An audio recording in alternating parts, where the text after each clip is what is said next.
বাংলাদেশের ইতিহাসে বাণিজ্যিক শোষণের সবচেয়ে বড় উদাহরণগুলোর মধ্যে একটি হলো ভারতীয় পণ্যের উপর অযৌক্তিক নির্ভরতা। বছরের পর বছর ধরে বাংলাদেশ ভারত থেকে এমন সব পণ্য আমদানি করেছে যেগুলোর উৎপাদন দেশেই সম্ভব ছিল। এই অসম বাণিজ্য শুধু দেশের অর্থনীতির ক্ষতি করেনি, একটি জাতীয় আত্মবিশ্বাসের সংকট তৈরি করেছে।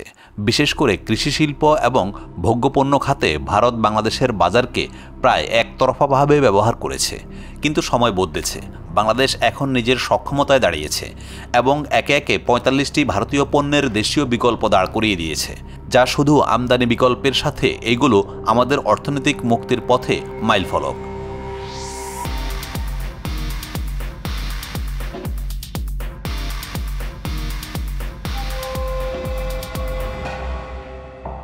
এই তালিকায় রয়েছে কৃষি পণ্য থেকে শুরু করে নির্মাণ সামগ্রী, ইলেকট্রনিক্স, টেক্সটাইল, খাদ্যদ্রব্য, কসমেটিক্স, ঔষধ এবং কৃষি যন্ত্রপাতি সহ বিভিন্ন গুরুত্বপূর্ণ পণ্য। এর মাধ্যমে বাংলাদেশের বাজার এখন ভারতের একচাটিয়া আধিপত্য থেকে বের হয়ে যাবে, নিজেদের পণ্যে ভরপুর হতে শুরু করেছে। প্রথমত খাদ্য ও কৃষি পণ্য। আগে চাল, পেঁয়াজ, ডাল, আলু, চিনি, আদা ইত্যাদি পণ্যে ভারতের উপর ছিল ব্যাপক নির্ভরতা। এখন দেশের কৃষিক্ষেত্রে বিকল্প ঘটানো হয়েছে। হাইব্রিড ধানের উন্নয়ন, আধুনিক কৃষি প্রযুক্তি প্রয়োগে সরকারি নীতিমালার সহায়তা বাংলাদেশের কৃষকেরা নিজেদের উৎপাদন বহুগুণ বাড়িয়েছে। পেঁয়াজ উৎপাদনে দেশ এখন স্বয়ংসম্পূর্ণতার কাছাকাছি পৌঁছেছে। রসুন ও আদা বড় আকারে উৎপাদন শুরু হয়েছে নওগাঁ, পঞ্চগড়, ঠাকুরগাঁয়ের মতো জেলায়। দেশে এখন ডালের চাহিদার ৭৫% দেশীয় উৎপাদন থেকে আসে, যা কয়েক বছর আগে ছিল মাত্র ৪০%।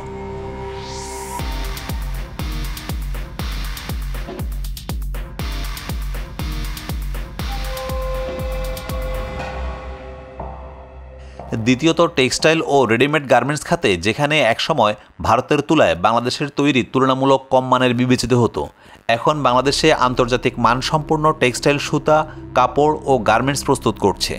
দেশীয় কোম্পানিগুলো যেমন Square textile, Innova textile, Pacific gents, Epyllion group দেশের চাহিদার পাশাপাশি আন্তর্জাতিক বাজারেও শক্ত অবস্থান গড়ে তুলেছে। এখন ভারতীয় কাপড়, পোশাক বা টেক্সটাইল পণ্যের চাহিদাও দেশীয় বাজারে দিন দিন কমছে।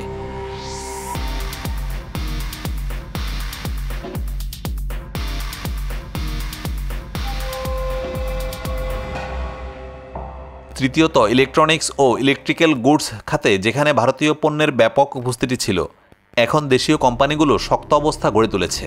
Walton, Marcel, vision, rainbow, স্যাম্পনি, 5 star এইসব কোম্পানি এখন television, fridge, AC, mobile, washing মেশিনের মতো পণ্য তৈরি করছে আন্তর্জাতিক মানের।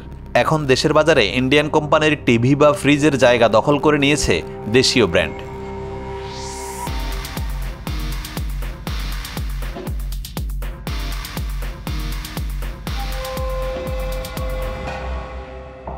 চতুর্থ নির্মাণ সামগ্রী খাতে সিমেন্ট, রড, সিরামিক, টাইলস, কেবল, প্লাস্টিক পণ্য এইসব ক্ষেত্রে দেশীয় উৎপাদন এমন এক পর্যায়ে চলে এসেছে যে ভারতীয় পণ্য আমদানির প্রয়োজন নেই বললেই চলে। Bashundhara, Holcim, Magna group, Acme ceramic এইসব কোম্পানি এখন দেশের নির্মাণ খাতের মূল ভরসা।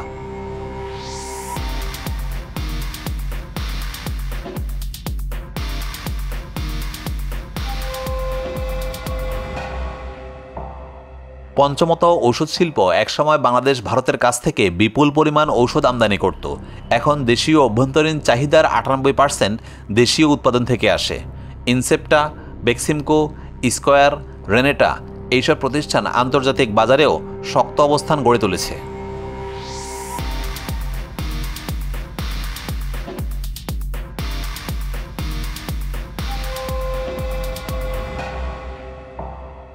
ষষ্ঠত কৃষি যন্ত্রপাতি ও গবাদি পশু খাদ্য খাতেও ভারতীয় পণ্যের বিকল্প দাঁড়িয়ে গেছে। এগ্রিকালচারাল মেশিনারিজ তৈরি করছে স্থানীয় কোম্পানিগুলো, যেমন এসিআই মোটরস, আলিম ইন্ডাস্ট্রিজ, জনতা ইঞ্জিনিয়ারিং ইত্যাদি। গবাদি পশুর জন্য ফিড ও পোলট্রি ফিড এখন দেশে উৎপন্ন হচ্ছে ব্যাপকভাবে। এছাড়াও ব্যক্তিগত ব্যবহারের পণ্য যেমন প্রসাধনী, সাবান, শ্যাম্পু, টুথপেস্ট, পানীয় বেভারেজ এইসব ক্ষেত্রেও এখন প্রাণ, square, fair and lovely, confidence গ্রুপের পণ্য ব্যাপক জনপ্রিয়তা পেয়েছে। দেশীয় কসমেটিক পণ্যগুলো এখন ভারতের মানের দিক থেকে অনেক ক্ষেত্রে এগিয়ে গেছে।